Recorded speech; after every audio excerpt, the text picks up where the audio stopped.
Hello everyone, আসসালামু আলাইকুম। বাকি আমাদের দৃশ্য বিকালবেলা দৃশ্য। সো এখন আমরা হ্যালো এভরিওয়ান, আসসালামু আলাইকুম। এখন হচ্ছে বিকালের দৃশ্য দেখাবো। এখন খালি সে দেখানো শুরু করি। এখান থেকে শুরু করি।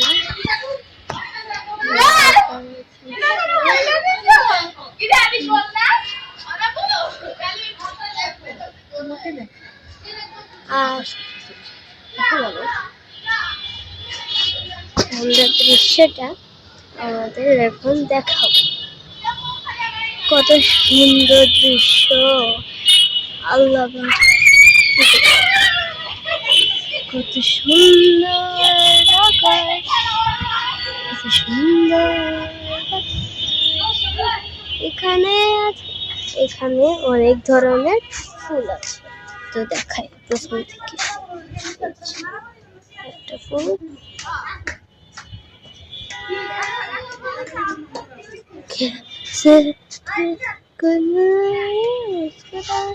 এটা আমার আসল। সো এখন আমি চলে যাচ্ছি। টাটা।